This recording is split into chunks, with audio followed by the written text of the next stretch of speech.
Hello aspirants, welcome back to our YouTube channel. In this video, we will understand about the examination pattern and strategy for overall UPSC Civil Service examination. जब भी आप UPSC या किसी भी exam की तैयारी करें, तो आपको कुछ चीज़ें पता होनी चाहिए, जैसे कि सिलेबस का एग्जाम का। अगर हम यूपीएससी के पॉइंट ऑफ व्यू से देखें तो यूपीएससी का सिलेबस काफ़ी ज़्यादा वास्ट है। तो आपको उसका सिलेबस अच्छे से पता होना चाहिए कि सिलेबस में क्या-क्या पूछा गया है, क्योंकि आप एक्स्ट्रा काफ़ी सारे नोट्स रिसोर्सेज़ अवेलेबल है, काफ़ी सारी बुक्स अवेलेबल है, काफ़ी सारे रिसोर्सेज़ हैं, जो कि ऑनलाइन और ऑफलाइन के मीडियम से अवेलेबल हैं। तो इसमें जो कैंडिडेट्स हैं काफ़ी ज़्यादा कन्फ्यूज़ हो जाते हैं कि कौन-सा नोट्स लें, कौन से रिसोर्सेज़ को यूज़ करें। तो आपको सिलेबस अच्छे से पता होना चाहिए ताकि आप लिमिटेड रिसोर्सेज़ का इस्तेमाल कर सकें।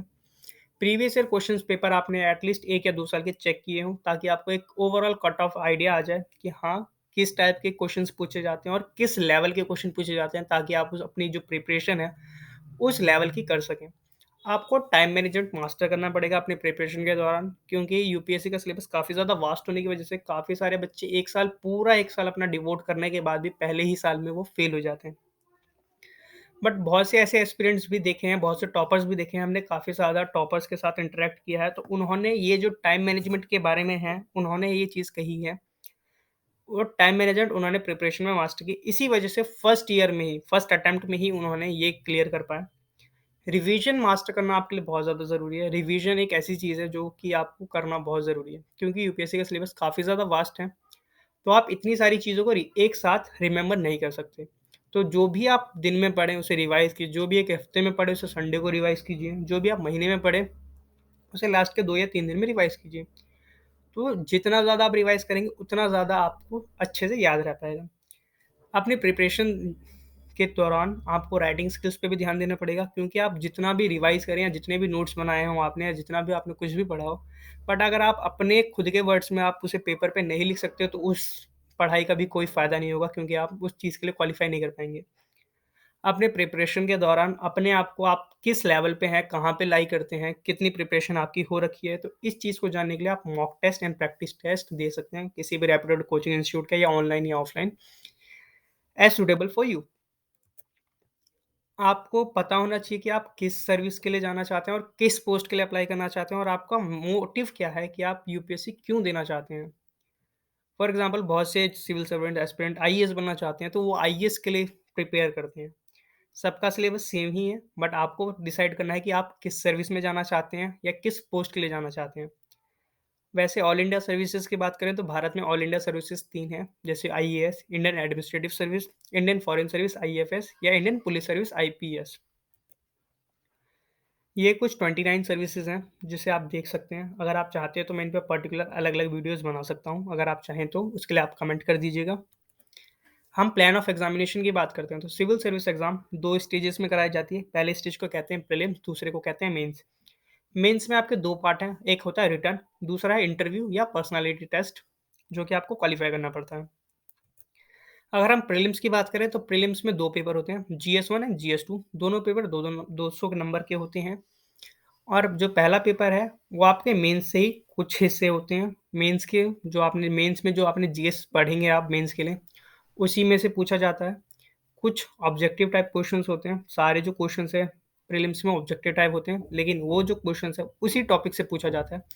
और जीएस पेपर 2 है, वो 33% क्वालिफाइंग मार्क्स है, जो कि सीसैट एप्टीट्यूड का पेपर होता है।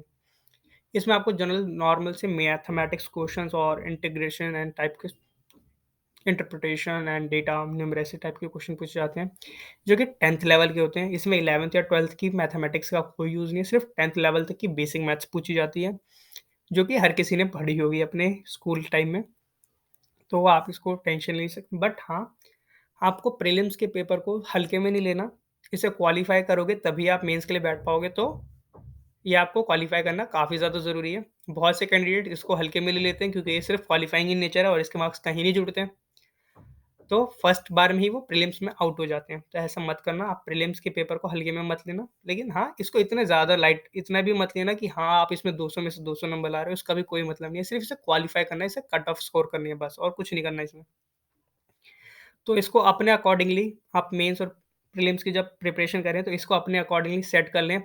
और सीट सेट के लिए ज़्यादा ध्यान देने की ज़रूरत नहीं है। 1 हफ़्ता या 10 दिन भी आप अगर आपने 10th में अच्छे से मैथ्स पढ़ी है, तो 1 हफ़्ता या 10 दिन भी आपके लिए बहुत है, मोर देन इनफ है। जहाँ पे आप अच्छे से स्कोर कर सकते हैं मोर देन 33%। अगर हम मेंस की बात करें, तो मेंस में 9 पेपर्स होते हैं, जिसमें से 2 पेपर्स क्वालीफाइंग होते हैं। एक पेपर होता है इंडियन लैंग्वेज का जिसके अंदर आप कुछ चॉइसेस होती हैं जिसमें से आप चूज़ कर सकते हैं। जैसे हम दिल्ली एनसीआर के जो बंदे हैं, वो अधिकतर हिंदी लैंग्वेजेज़ को चूज़ करते हैं क्योंकि हिंदी हमारी राष्ट्रभाषा है और जो पेपर भी है इंग्लिश का, वो चूज़ किया जाता है। वो कंपल्सरी है ऑल इंडियंस के लिए except for north east some regions. तो ये दोनों नंबर 300-300 नंबर के होते हैं, बट आपको इसमें 25% मिनिमम स्कोर करना पड़ता है क्वालीफाई करने के लिए। अगर आप ये पेपर क्वालीफाई नहीं कर पाते हैं, तो आपका मेंस का पेपर जैसे आप प्रीलिम्स क्वालीफाई नहीं कर पाएँगे, तो आप मेंस में नहीं बैठ सकते। सेम इसी पैटर्न पे आप मेंस के क्वालीफाइंग पेपर जो इंडियन लैंग्वेज और इंग्लिश का लैंग्वेज है, अगर आप उसे क्वालीफाई नहीं कर पाएँगे, तो आप मेंस के बाकी के पेपर आपके चेक नहीं होंगे। तो आपको ये पेपर भी क्वालीफाई करने होंगे। 25% पे इसकी कट ऑफ सेट की गई है, तो मिनिमम मतलब दोनों सब्जेक्ट्स में आपको 75 और 75 से ऊपर नंबर लाने होंगे, तभी आप पेपर चेक होंगे आपके और इसके क्वालीफाइंग पेपर के भी नंबर नहीं जुड़ेंगे फाइनल मेरिट लिस्ट में। हम पेपर 1 की बात करें तो पेपर 1 ऐसे होता है जिसमें 2 एसेस आते हैं 125-25 नंबर के। पेपर 2 की बात करें, पेपर 2, पेपर 3, पेपर 4, पेपर 5 ये 4 पेपर जीएस 1, 2, 3, 4 है। जीएस 1 में Indian heritage and culture, history of and geography of world and society पूछी जाती है। जीएस 2 में governance, constitution, polity, social justice, international relations पूछे जाते हैं। जीएस पेपर 3 में technology, economic development, biodiversity, environment, security and disaster management पूछे जाते हैं। पेपर जीएस पेपर 4 में आपकी एथिक्स, इंटीग्रिटी एंड एप्टीट्यूड पूछे जाते हैं। काफ़ी ज़्यादा बच्चे ऐसे और एथिक्स के पेपर्स को काफ़ी ज़्यादा हल्के में ले लेते हैं। बट इसको रिमेंबर करना ये ओवरऑल 25% का वेटेज रखते हैं अपने आप में क्योंकि 2025 नंबर का सिलेबस होता है। तो हम राउंड फिगर में 2000 माने तो 500 नंबर के सिर्फ़ ये होते हैं। तो ये काफ़ी ज़्यादा 25% का वेटेज रखते हैं, तो इसे अच्छे से करना। और ऑप्शनल पेपर भी सेम 25% की वेटेज रखते हैं। तो अगर आप इस पेपर को क्वालीफाई अच्छे से कर पाते हैं, तभी आप मतलब एक अच्छी कट ऑफ या अच्छी मेरिट ले पाएँगे, जिस वजह से आपकी एक प्रेफ़रेंस जो भी आपकी सर्विस प्रेफ़रेंस होगी, आपको वो मिल पाएगी। अगर आपके नंबर कम हैं, फिर भी अगर आप क्वालीफाई कर पाते हो, तो आपकी मेरिट लिस्ट काफ़ी घटिया जाएगी और आपको शायद आपकी डिज़ायर्ड सर्विस या प्रेफ़रेंस ना मिले। तो ऑप्शनल पेपर्स कैसे चूज़ करें? ऑप्शनल पेपर हमारे पास लगभग 26 हैं। यूजुअली 25 हैं, एक 26 लिटरेचर है। तो अगर आप जिस स्ट्रीम से हैं, उसी स्ट्रीम का ऑप्शनल पेपर सिलेक्ट कीजिए। अगर आपने कॉलेज के दौरान या पोस्ट ग्रेजुएशन के दौरान ग्रेजुएशन या पोस्ट ग्रेजुएशन के दौरान अगर आपने एमफिल या पीएचडी कर रखी है, तो उस दौरान आपने जो भी सिलेबस पढ़ा है, जो भी सब्जेक्ट पढ़ा है, अगर वो ऑप्शनल में है, तो काफ़ी अच्छा है आपके लिए, आप उसे कर सकते हैं। नहीं तो वही पेपर चूज़ कीजिएगा जो कि जीएस में ऑलरेडी आ रहे हों। जैसे हिस्ट्री है, ज्योग्राफी है। इस टाइप के मैथमेटिक्स, मैनेजमेंट, लॉ ये सारे सिर्फ़ उन बच्चों के लिए हैं, जिन्होंने उस स्ट्रीम में डिग्री ले रखी हो या उन्हें उस स्ट्रीम में काफ़ी ज़्यादा इंटरेस्ट हो, काफ़ी ज़्यादा नॉलेज हो। मैं आपको ऑप्शनल पेपर चूज़ करने के लिए यही कहूँगा कि आप 25 में से सिर्फ़ पहले 5 ऑप्शनल को चूज़ कीजिए, जो आपको लगता है कि हाँ, आपके लिए अच्छे हो सकते हैं। उन 5 में से 1 घंटा पर्टिकुलर सब्जेक्ट को दीजिए, उसके बारे में रिसर्च कीजिए। उसके प्रीवियस ईयर क्वेश्चन पेपर को एनालाइज़ कीजिए और उन 5 में से आपको जो अच्छा लगे, वो ही देखिए। बट उन सब के सिलेबस को पहले देख लेना, नोटिफ़िकेशन में जाके, वेबसाइट्स पे जाके चेक कर सकते हो उन सब के सिलेबस को, उसके बाद ही चेक करना, अदरवाइज़ वो आपके किसी काम के नहीं रहेंगे। क्योंकि ऑप्शनल 500 नंबर का है, 250 नंबर का optional paper 1, optional paper 2 250 number का। तो 500 नंबर के पेपर में जो कि 25% वेटेज रखता है यूपीएससी में ओवरऑल, तो आपके लिए काफ़ी ज़्यादा प्रॉब्लम क्रिएट हो सकती है। तो ऑप्शनल पेपर अपने काफ़ी ध्यान से चूज़ करना है आपको। अगर हम सिर्फ़ प्रीलिम्स के सिलेबस की बात करेंगे, मेंस के सिलेबस की अभी बात नहीं करेंगे। वो आप नोटिफ़िकेशन आप जाके चेक कर सकते हैं अभी। तो पेपर 1 है जो कि जीएस 1 है, जिसमें आपको करंट इवेंट्स पता होने चाहिए नेशनल और इंटरनेशनल इम्पोर्टेंस के, जो कि इंडिया में क्या चल रहा है, इंटरनेशनल लेवल पे जो भी इंडिया से रिलेटेड है वो क्या हो रहा है। हिस्ट्री पता होनी चाहिए इंडिया की, इंडिया में कौन-कौन से नेशनल मूवमेंट्स हुए हैं, चाहे वो फ्रीडम की मूवमेंट हो या किसी भी और चीज़ की मूवमेंट हुई हो। इंडियन और वर्ल्ड की ज्योग्राफी पता होनी चाहिए कि इकोनॉमी क्या है इंडिया की, फिज़िकल फिज़िकल ज्योग्राफी क्या है, सोशल ज्योग्राफी क्या है। और वर्ल्ड के बारे में पता होना चाहिए कि कौन-सा देश कहाँ लाई करता है या किस देश में क्या हुआ रिसेंटली, ये सब पता होना चाहिए क्योंकि करंट अफ़ेयर जो है काफ़ी ज़्यादा यूज़फुल होता है यूपीएससी में किसी भी गवर्नमेंट एग्ज़ाम में। और अगर आप प्रीलिम्स के पेपर में बैठ रहे हैं तो इसमें नेगेटिव मार्किंग है, तो गलती से भी सारे क्वेश्चन अटेम्प्ट मत करना जो तुम्हें नहीं आते, सिर्फ़ वो क्वेश्चन अटेम्प्ट करने की कोशिश करना जो तुम्हें आते हों। क्योंकि एक सीनियर आईएएस ऑफ़िसर्स को मैं जानता हूँ, कुछ सीनियर आईएएस ऑफ़िसर्स को, उन्होंसे मेरी बात हुई थी। उन्होंने मुझे ये चीज़ बताई थी कि प्रिसिज़न नाम की कोई चीज़ होती है गवर्नमेंट एग्ज़ाम्स में। 100 100 नंबर का 200 क्वेश्चन्स नहीं होते हैं, 200 नंबर का पेपर होता है, जिसमें 100 पेपर क्वेश्चन्स आते हैं। उन 100 क्वेश्चन्स में से 200 नंबर पेपर होता है, 2 नंबर का 1 पेपर होता है, कटने पे आपके माइनस 0.33% कटते हैं, जो कि नेगेटिव मार्किंग होती है। इस हिसाब से अगर आप जितने ज़्यादा क्वेश्चंस गलत करेंगे, उतने ज़्यादा आपका नेगेटिव स्कोर जाएगा। बट उसके अलावा आपकी प्रिसिज़न चेक की जाती है। एग्ज़ाम्पल के तौर पे समझाता हूँ। 200 नंबर का पेपर है, किसी बच्चे ने 200 के 200 मतलब क्वेश्चंस पे 100 के 100 क्वेश्चंस पे उसने ऑप्शन टिक कर दिए। उसके 80 क्वेश्चन सही गए, तो उसकी प्रिसिज़न जो नेगेटिव मार्किंग की वज़ह से उसके नंबर जो 20 जो नंबर थे वो कम हो गए। अब इसकी प्रिसिज़न 80/100 गई, मतलब 80% प्रिसिज़न आई।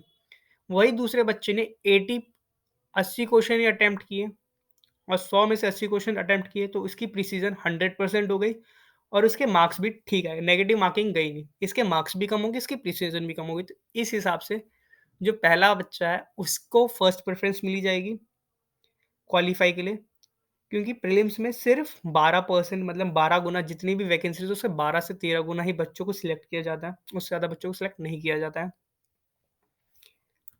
और अगर हम सिलेबस की बात करें पेपर 2 की, पेपर 2 में ज़्यादा नॉर्मल सी जनरल मेंटल एबिलिटीज़ और कुछ लॉजिकल एनालिटिकल्स क्वेश्चंस पूछे जाते हैं जो कि 10th लेवल के होते हैं।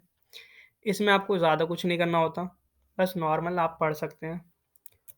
सेक्शन हम बात करें मेंस के पेपर में, तो मेंस के पेपर में क्वालीफाइंग पेपर्स के ऊपर ही वीडियो है। आपको क्वालीफाइंग पेपर में इंडियन लैंग्वेजेस पता होना चाहिए। उसमें कॉम्प्रिहेंसिव आएगा, प्रिसिजन राइटिंग आएगी, शॉर्ट नोट्स बनाना। उसमें कुछ वोकैब्युलरीज़ के क्वेश्चन आते हैं जैसे हमारे 10th लेवल तक के आए थे और शॉर्ट एसेज़ आपको बनाने हैं। जिसमें आपको ट्रांसलेशन करना पड़ सकता है एक सब्जेक्ट से, एक लैंग्वेज से दूसरे लैंग्वेज में, जो कि उस सब्जेक्ट के अंदर करना होगा। और अगर हम मेंस की बात करें तो मेंस के बारे में मैं पहले ही बता चुका हूँ।